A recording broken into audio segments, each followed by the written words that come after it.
No som da Orbital Light FM, é com canções que o tempo guardou.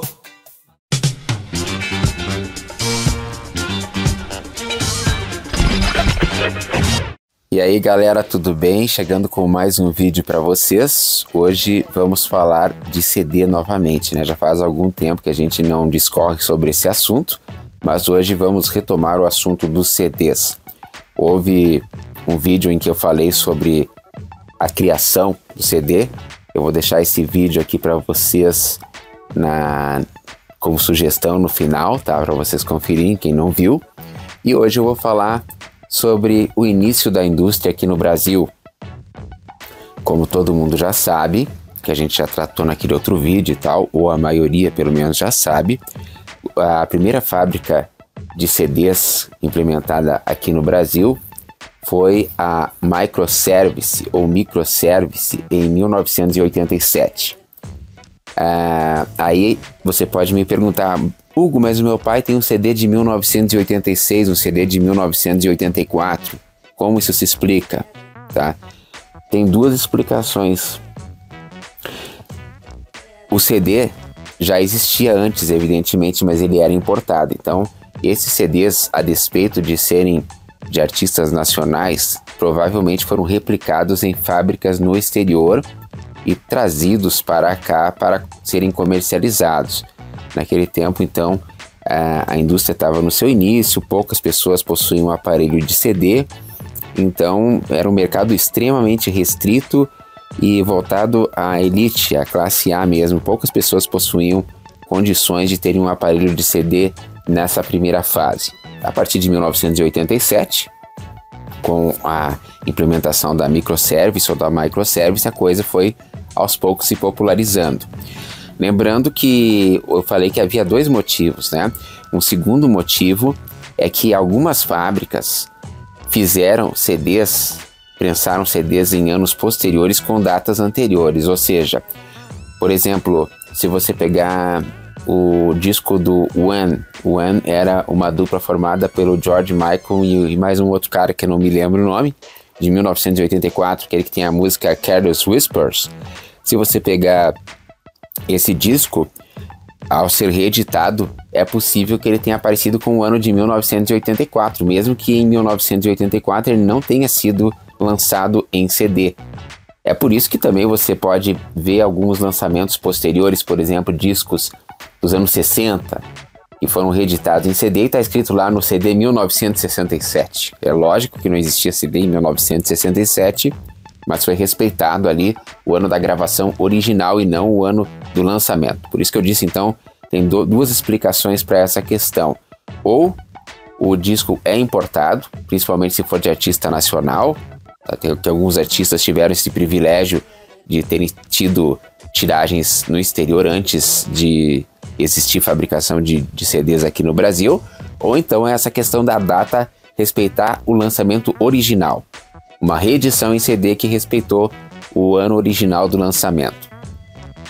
E eu estou trazendo para vocês aqui um material muito, muito raro, que eu tenho desde adolescente, que é desde criança praticamente, né? Que é esse catálogo aqui, Polygram Compact Disc, catálogo geral.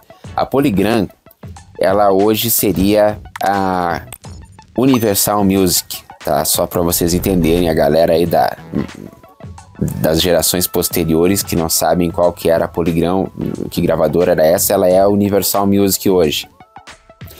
E ela começou como Companhia Brasileira de Discos, tá? Na verdade, ela começou como sendo Polydor. Polydor, fabricado pela Siemens Companhia de Eletricidade, aí, que já era uma empresa alemã, né? Que tinha instituído essa gravadora aqui no Brasil. Aí esse selo foi abarcado pela Companhia Brasileira de Discos, junto com outros selos como Philips e tal, selos bem conhecidos. E surgiu então a Companhia Brasileira de Discos.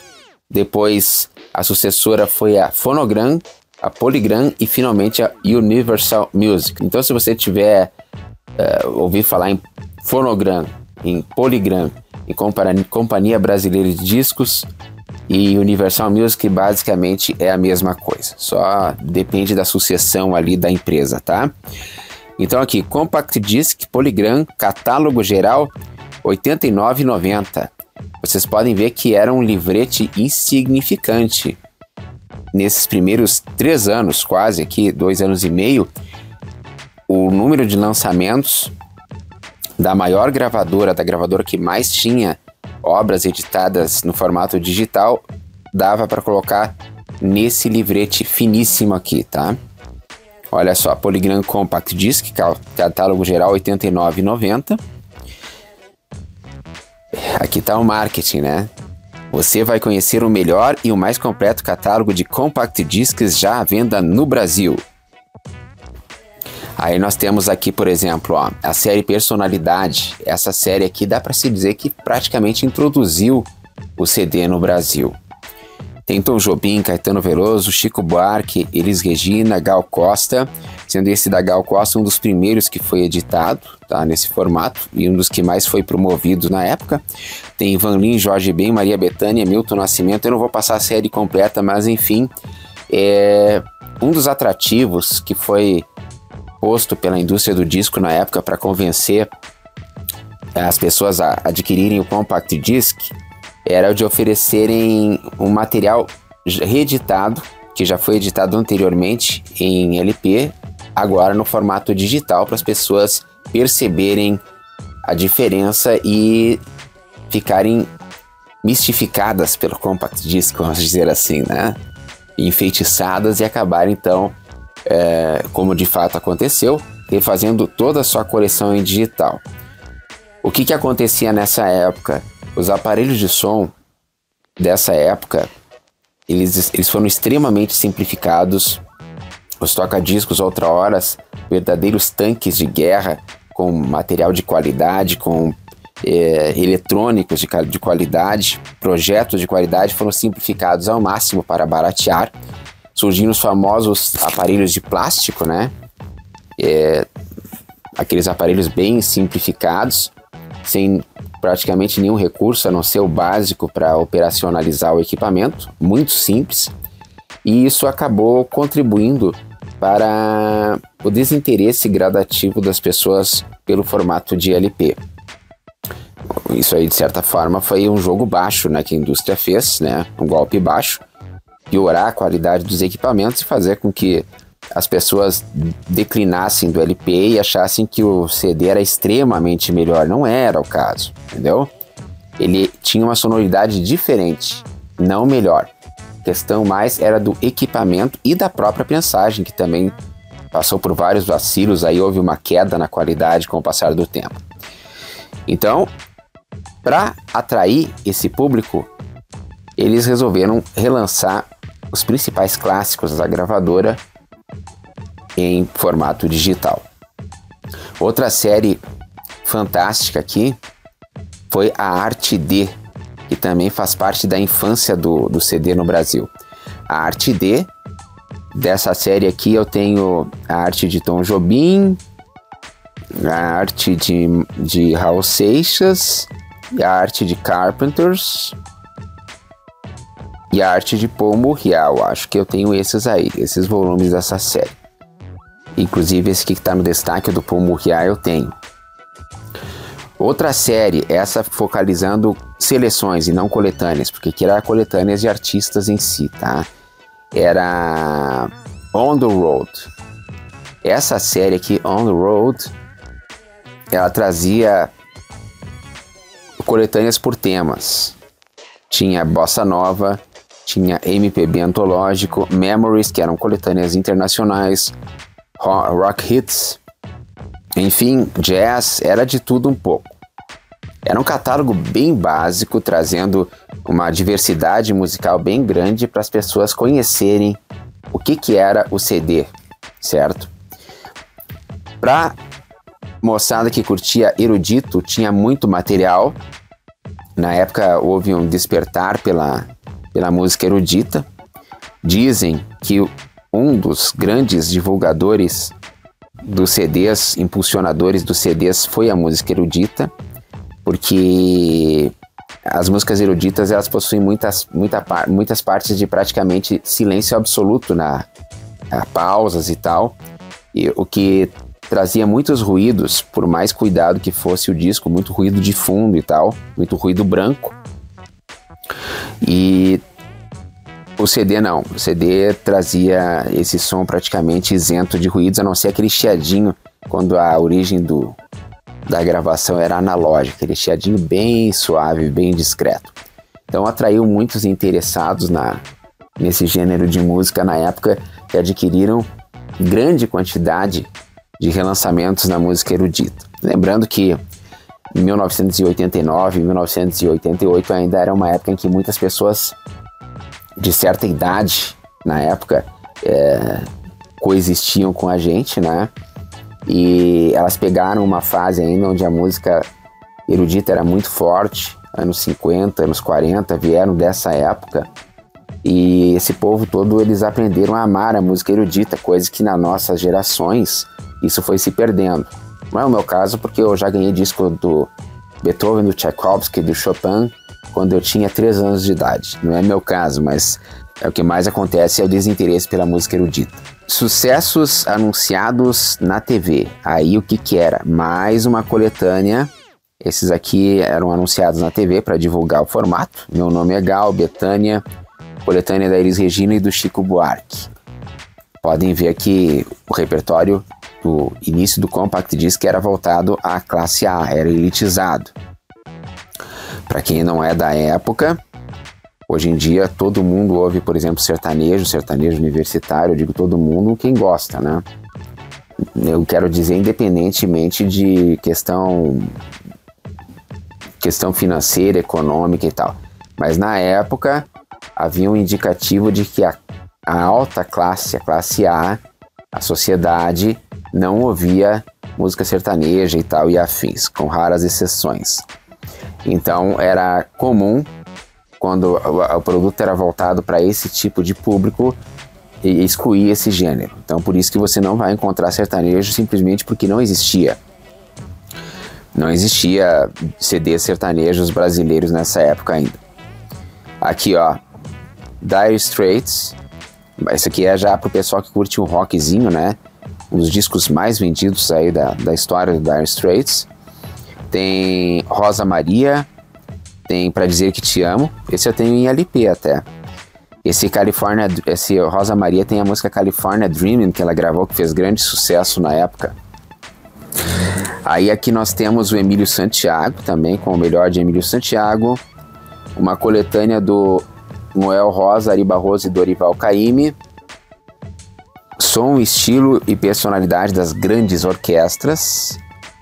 Uma coletânea de orquestras e o grande Pepino de Capri.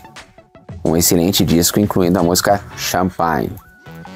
Aí, repertório nacional. O que era o repertório nacional? Não era sertanejo. O repertório nacional era MPB novamente. AGP, que era sambista. Alceu Valença, de MPB. Alcione, Bete Carvalho, Caetano. O Caetano já tinha vários títulos aqui, ó. Outras Palavras, Cores, Nomes, Estrangeiro.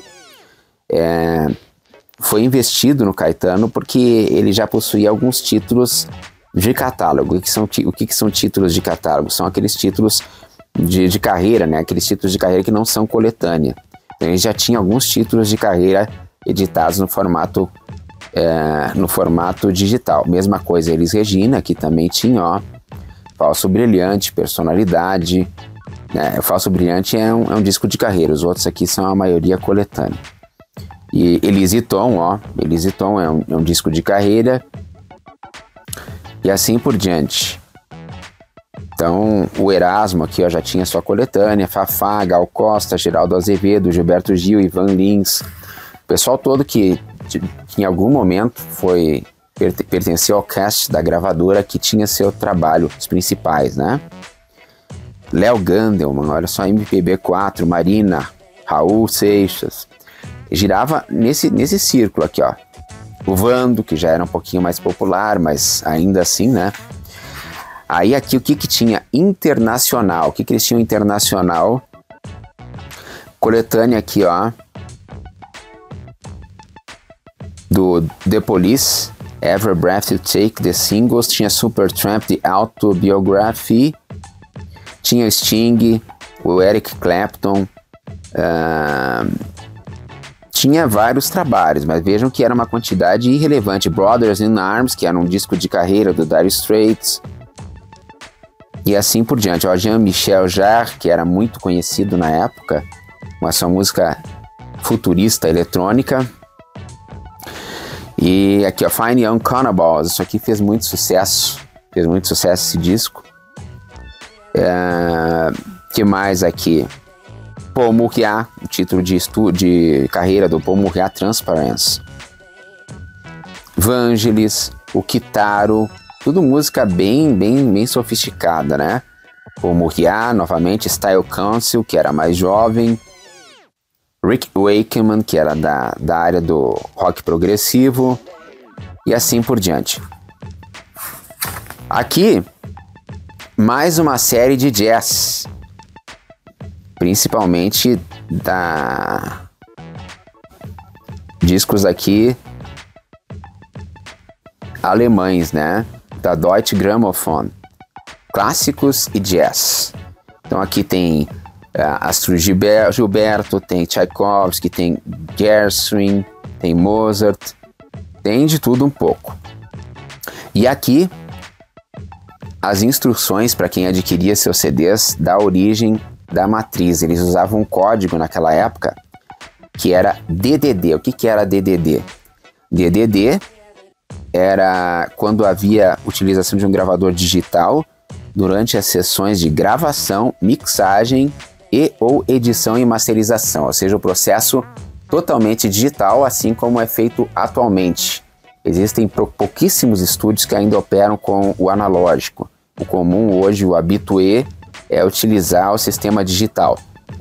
ADD, o que é ADD? Utilização de um gravador analógico durante as sessões de gravação e um equipamento digital durante a mixagem e ou edição e masterização. Ele é uma situação mista. Eu acho que essa qualidade aqui, eu vou fazer uma experiência daqui uns tempos com um gravador de rolo, um Akai. Eu acho que essa aqui é o melhor dos mundos, tá? Porque daí você vai conservar o calor analógico e ao mesmo tempo vai ter o produto no digital. Eu vou fazer um teste porque o calor analógico é sensacional. Ele proporciona uma sonoridade aveludada, uma sonoridade muito bonita. Então por isso que eu acho que esse aqui é o melhor dos mundos. AAD. Aqui, utilização de um gravador analógico durante as sessões de gravação e mixagem e ou edição e utilização de equipamento digital durante a masterização. Isso é o que mais havia na época, já que tratavam-se de títulos antigos, oriundos dos anos 80, ali da década de 70, 60 e anteriores. Então todos eles foram gravados naturalmente no formato analógico, todo o processo foi feito analógico e somente a posição final, que é a parte da digitalização da master, para fazer o CD, que foi feito efetivamente no processo digital. Era o que mais acontecia na época. Toda vez que você comprava um CD, ele vinha com esse código. Depois, com o passar do tempo, eles extinguiram essa nomenclatura, você praticamente não viu mais. E aqui ainda diz o seguinte: o sistema Compact Disc Digital Audio oferece a melhor reprodução sonora possível a partir de um veículo sonoro de formato reduzido e prático. A qualidade superior do Compact Disc é o resultado da leitura óptica a raio laser combinada com a reprodução digital, independentemente das diferentes técnicas utilizadas na gravação original. Essas técnicas estão identificadas no verso da capa por um código de 3 letras, que foi o que eu comentei. E é isso. Polygram, Made in Brazil.